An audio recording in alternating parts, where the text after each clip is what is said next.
Em 16 de setembro de 1956, encerrou-se a história da São Paulo Railway e iniciou-se a história de sua sucessora, a Estrada de Ferro Santos-Jundiaí.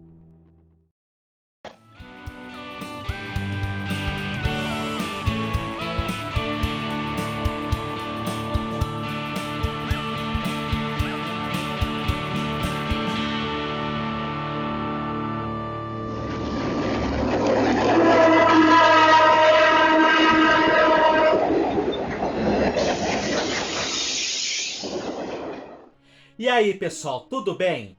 Antes de mais nada, considere se inscrever no canal se você ainda não é inscrito, ativar o sininho das notificações e se gostar deste vídeo, deixe seu like, pois isso fortalece bastante nossas atividades.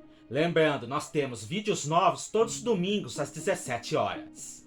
Em 16 de setembro de 1956, encerrou-se os 90 anos de concessão da São Paulo Railway para o trajeto ferroviário ligando Santos, São Paulo e Jundiaí. Eu já contei a história em detalhes dessa ferrovia em nosso Ferro História número 35, que eu vou estar deixando aqui no card. Entretanto, para recapitular, essa ferrovia foi construída na década de 1860, sendo inaugurada em 1867, utilizando-se de um sistema de funiculares para transpor a Serra do Mar entre Santos e São Paulo, chegando até a cidade de Jundiaí.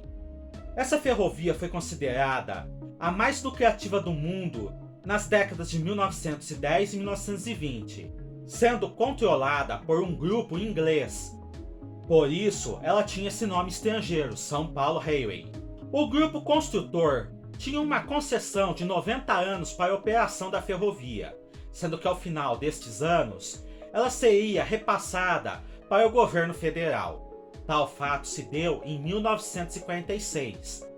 E após um ano de transição, em 27 de setembro de 1947, a ferrovia mudou de nome definitivamente para Estrada de Ferro Santos a Jundiaí, sendo operada pelo governo federal. É curioso notar que, durante os 90 anos em que ela foi operada como São Paulo Railway pelos ingleses, ela era uma ferrovia lucrativa, nunca tendo sido registrado déficit. Entretanto, já em 1957, foi registrado o primeiro déficit operacional de sua história, e que continuou no decorrer das décadas até por volta de 2009. Mas não querendo apressar a história, vamos voltar à nossa linha do tempo. A Estrada de Ferro Santos-Jundiaí recebeu da São Paulo Railway diversos projetos de modernização que a administração inglesa havia apenas iniciado sua implantação. Dentre esses projetos se encontrava a modernização de seu parque de material rodante, a implantação da eletrificação, a dieselização de suas linhas e a retificação de alguns trechos mais sinuosos de sua malha. O principal problema enfrentado pela Santos Jundiaí em seus primeiros anos era o fato de que seu material rodante era muito obsoleto, com exceção de alguns TUDs, trens unidades diesel, chamados Estrela, Planeta e Cometa, além de 3 álcool RSC1, locomotivas diesel recebidas menos de 2 anos antes, e algumas poucas locomotivas a vapor recebidas no final da década de 30, todo o resto tinha mais de 20 ou 30 anos de utilização. Não haviam carros de passageiros modernos para atender os serviços de longa distância e subúrbios. Não haviam vagões de carga modernos para atender a crescente demanda pelo transporte, fosse na capital, fosse pela ligação com a Companhia Paulista de Estradas de Ferro. Além disso, havia o grande gargalo do funicular ligando Paranapiacaba até Piaçaguera, que estrangulava o transporte de cargas e passageiros, já que o trem que chegava tanto no alto da serra quanto na baixada tinha que ser dividido em vários pequenos trens para atravessar o funicular.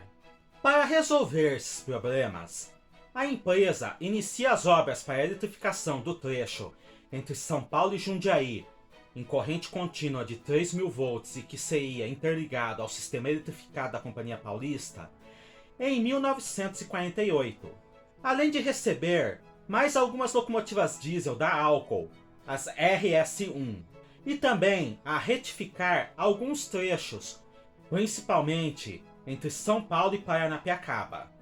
Outras obras que podem ser destacadas são o reforço nas pontes da região da Baixada Santista para permitir o uso das locomotivas a diesel no futuro, já que até aquele momento as pontes só permitiam o uso de pequenas locomotivas a vapor e no máximo de algumas locomotivas Garrett, que por terem seu peso bem distribuído podiam passar pelas pontes.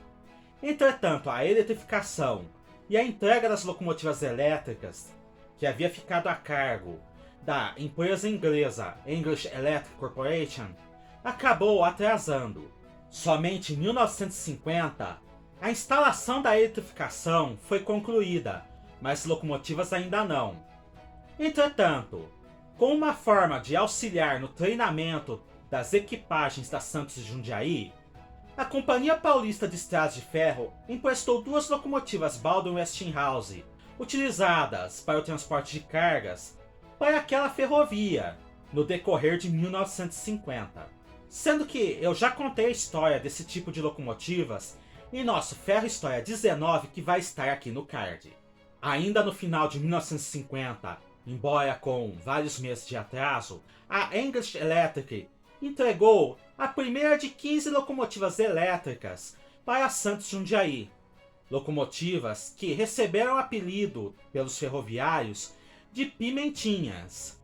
A chegada dessas locomotivas permitiu que a Santos Jundiaí finalmente encerrasse o uso da tração a vapor nos serviços comerciais, fazendo com que as poucas locomotivas a vapor que ainda operassem ficassem apenas a cargo de manobras nos pátios e em desvios industriais. Além disso, o número de locomotivas elétricas disponíveis permitiu que parte da frota de locomotivas Alco RS1 fosse transferida para a Estrada de Ferro Central do Brasil, que utilizava locomotivas do mesmo modelo. E eu já contei a história das Alco RSC1 e RS1, tanto da Santos Jundiaí quanto da Central do Brasil, em nosso Ferro História 42, que também vai estar aqui no card. Na década de 1950, com a eletrificação da Santos Jundiaí e também com a explosão populacional na região metropolitana de São Paulo, faz com que o tráfego de cargas e passageiros na EFSJ cresça exponencialmente de ano a ano, criando um verdadeiro gargalo intransponível, tanto no transporte de subúrbios quanto no transporte de cargas, principalmente na Serra do Mar. Os 2 sistemas de funiculares implantados pela São Paulo Railway em 1867 e em 1900 já não davam mais conta do transporte entre a Baixada Santista e o Planalto Paulista. Como um paliativo para essa situação, a Santos Jundiaí acaba construindo um oleoduto interligando Santos até Capuava, na região metropolitana de São Paulo, para que o transporte de combustível fosse realizado em sua maioria por esse oleoduto, não sendo mais necessário tantos vagões-tanque passarem pelo funicular, o que diminuiu um pouco o tráfego na região do funicular. Esse oleoduto, no final da década de 1950, acabou sendo transferido para a Petrobras e existe ainda hoje em operação. Entretanto, ainda havia o grave problema no transporte de passageiros suburbanos pela malha da Santos Jundiaí. Em 1953, a empresa adquire da English Electric 3 trens TUIs, trem unidade elétrica, para o transporte de passageiros em longa distância entre São Paulo e Campinas, em tráfego mútuo com a Companhia Paulista, visando substituir os horários de alguns trens que eram feitos com carros de madeira. E, por serem trens velozes e modernos, receberam o apelido de Gualicho, o nome de um famoso cavalo de corridas que havia naquela época e que vencia todos os derbys em São Paulo. A Santos Jundiaí também eletrifica o trecho entre São Paulo e Paranapiacaba.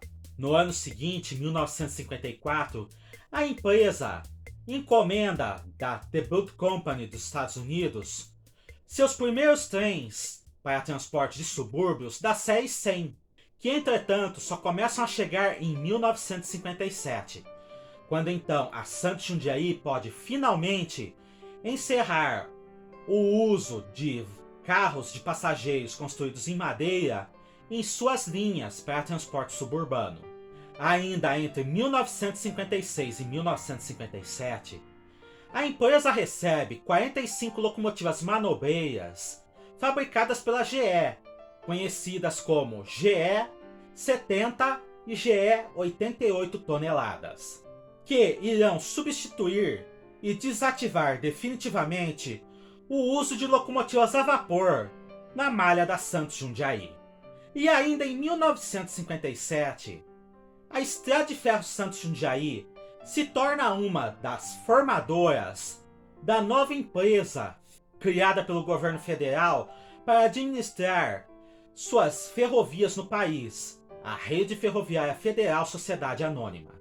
Naquele primeiro momento, embora subordinada à rede, a Santos Jundiaí ainda de certa forma continuou independente, seu nome subsistindo oficialmente até 1972, quando a rede então extinguiu toda a independência que existia ainda de suas ferrovias formadoras, passando a administrar diretamente todos os aspectos delas.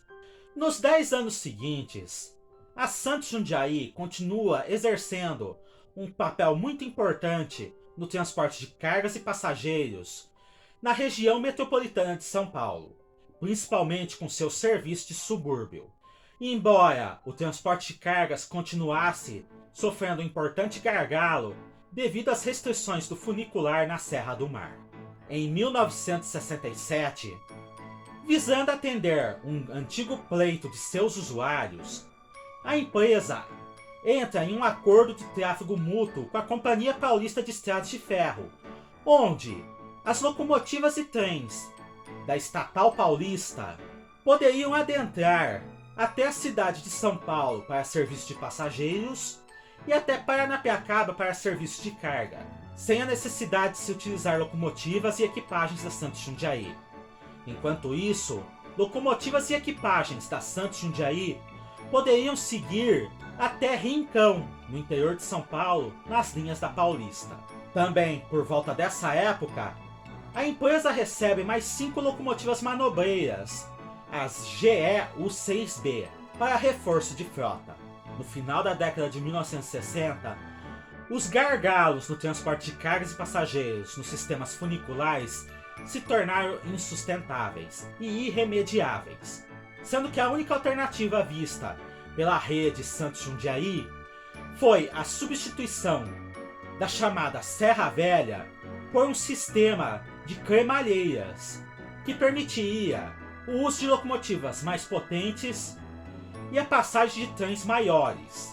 Com isso, em 1969, a Serra Velha, que só era utilizada no serviço de trens internos da companhia ou quando havia muita demanda na Serra Nova, foi desativada e seu sistema retirado, sendo iniciada sua reconstrução no sistema cremalheira, que seria totalmente eletrificada.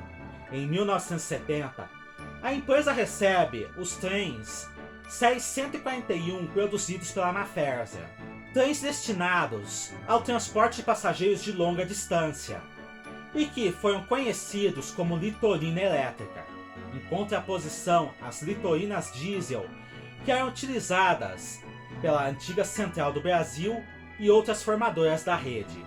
Além disso, nesse mesmo ano, ela recebe 2 locomotivas elétricas 2C mais C2 escandalosas, oriundas da Central do Brasil, para fazerem testes na Malha Paulista, não a atual Malha Paulista da Rumo, já que tais locomotivas tinham muitos problemas no Rio de Janeiro, e poderia ser que, nas linhas de São Paulo, elas se dessem melhor, tal como ocorria com suas primas utilizadas na Companhia Paulista.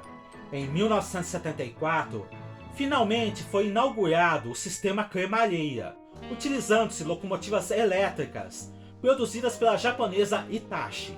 E nesse mesmo ano, o acordo de tráfego mútuo entre a Santos Jundiaí e a agora FEPASA, a sucessora da Paulista, foi encerrado e nunca mais retomado. Em 1978, já como Rede Ferroviária Federal, a antiga Santos Jundiaí desativa seus TUDs Estrela, Cometa e Planeta, além das composições do Qualixo, por já serem muito antigos e está enfrentando diversos problemas para a obtenção de peças de reposição. Ainda em 1978, a Serra Nova do Funicular acabou sendo desativada, já que o sistema cremalheira conseguia dar total suporte para o transporte de cargas e passageiros entre a Baixada Santista e o Planalto Paulista. Nas décadas seguintes, a malha da antiga Estrada de Ferro Santos Jundiaí recebe diversos novos lotes de TUIs para seus serviços metropolitanos, além de receber todas as locomotivas elétricas restantes da antiga Central do Brasil, bem como novos lotes de locomotivas elétricas Hitachi e locomotivas diesel elétricas, como as GE U20C. Entretanto, na década de 1990, diversas situações ocorreriam que causariam uma completa modificação na forma da operação da antiga malha da Santos Jundiaí. Em 1996, o transporte de cargas por essa linha, bem como pelas antigas linhas da Central do Brasil e da Ferrovia do Aço, todas em bitola larga e pertencentes à rede, foram concessionados para a MRS Logística SA. A nova empresa desativa o uso de locomotivas elétricas pela malha da Santos Jundiaí. Em 1994, os serviços de subúrbio de curta e média distância foram transferidos para a CPTM, Companhia Paulista de Trens Metropolitanos. E os serviços de passageiros de longa distância acabaram sendo desativados pela rede em 1996, pouco antes da concessão da malha para a MRS. Embora atualmente a malha, que era da São Paulo Railway e Santos Jundiaí, seja operada tanto por CPTM quanto MRS e não conte mais com trens de passageiros de longa distância, enquanto que a maior parte das cargas desce pela linha da Mairink Santos da antiga Sorocabana, a linha ligando Santos, São Paulo e Jundiaí ainda é uma das mais importantes do Brasil, sendo que ano a ano recebe modernizações de suas atuais operadoras, e cujas histórias serão contadas em vídeos diferentes em momentos oportunos. E essa foi a história da Estrada de Ferro Santos Jundiaí. Se vocês quiserem ver a história das locomotivas English Electric Pimentinhas, vai estar aparecendo aqui neste card para vocês clicarem e assistir. Cliquem no gostei, se inscrevam no canal e ativem as notificações para fortalecer nossas atividades e vocês não perderem nenhum novo vídeo. Até a próxima!